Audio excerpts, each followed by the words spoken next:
Hey everybody, I've been getting a lot of questions lately about homeschooling through high school, and I just wanted to take a minute and explain to you what we do at Classical Conversations and let you see if this might be a good fit of support for you as you go through this journey. Classical Conversations is a national program, and we have a set curriculum that we follow. So when you enroll in CC, you're given in July a plan book that will take you all the way through the year. So you know exactly what your child is going to be studying from the beginning of the year, and it's consistent from year to year. So I can look ahead and see, okay, this is what we're doing in 9th grade, this is what we're doing in 10th grade. So it's completely laid out for you. So your child will graduate from CC with all of the credits they need to go to college. Additionally, you have one thing that's nice with CC is you have one teacher that teaches you all of the subjects. So this year I've been the 11th grade teacher, so I've done everything. I've taught the chemistry, I've taught the logic, I've taught the writing, I've taught the history, I've done the whole thing. So the kids are responsible to me, and that way I can see their strengths and weaknesses across the whole curriculum and not just seeing them in little pockets. So I'm going to take a minute and just give you a very, very brief overview of what we cover in the different subjects per grade. So I think my favorite strand of CC is the writing. They start off with Lost Tools in 7th grade, and this book teaches them very deliberately and structured how to write a good 5-paragraph essay. How do you write a good introduction? How do you write good body paragraphs? What's a good conclusion look like? And they practice over and over and over again. So in 7th grade, they read about 10 different books and write papers on each of them. Now, we intentionally choose books in 7th grade that are maybe just a little bit lower than their reading level because the focus is really on the writing. So they read a book, write a paper, read a book, write a paper. By the time you get to 8th grade, the books are getting a little bit bigger. This was one that Jonathan read this year in 8th grade, but it's the same format. They're reading a book, writing a paper. Once you get to 9th grade, at that point you start doing American literature. So one of the books Jonathan will read next year is The Adventures of Tom Sawyer. He'll also read The Scarlet Letter and Walden, and he's got a big stack of books. For next year, it was the same idea. They're going to read their books. They're going to write papers on each of them. So by the time they have finished 9th grade, they've written papers on over 30 books. That's a lot of writing. So they're very accomplished at the essay structure by the time they finish with 9th grade. When they get to 10th grade, it's British Lit. This year in 11th grade, we did Shakespeare and poetry.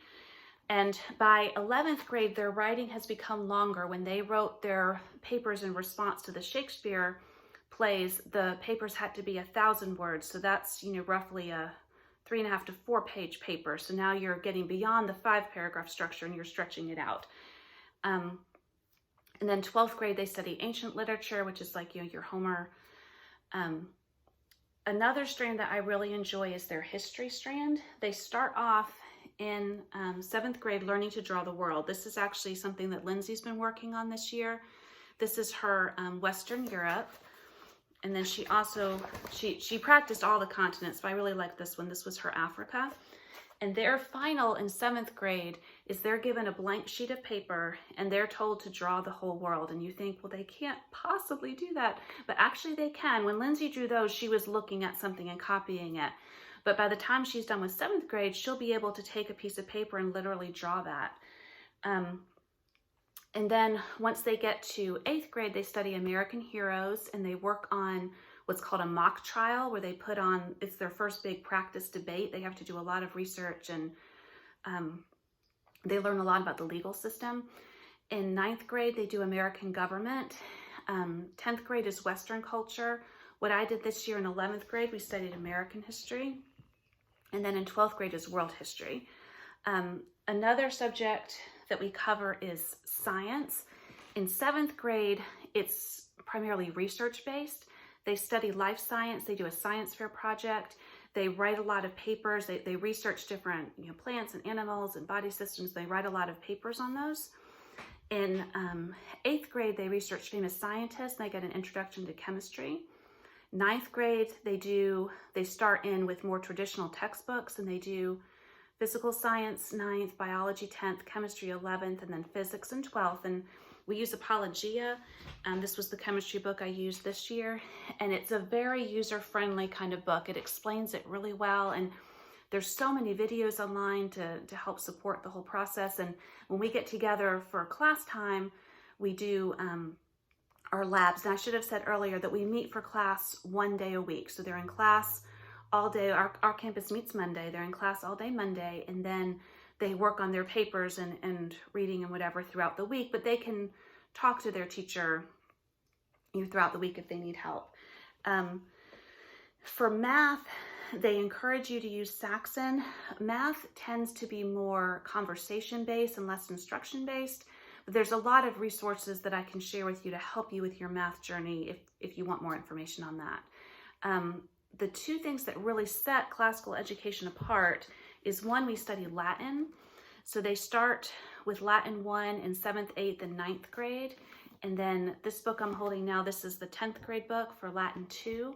Once they get to 11th grade, we start working on translations. They translate Caesar.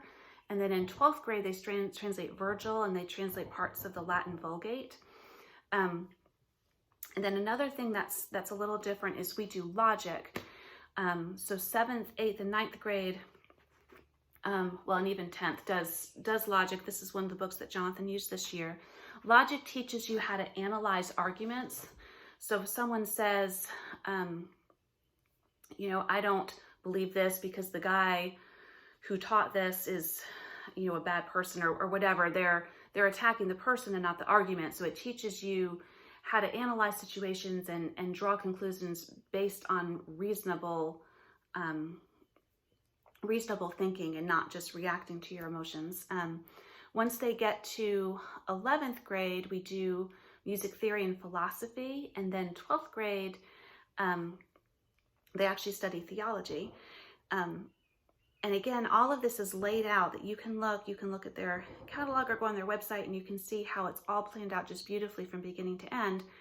So you gain a structure to your program, and you gain the confidence that you're covering everything you need to cover. And you also gain a community who's going to come alongside and support you to help you with the transcript, to help you with grading, to help you with anything that you need.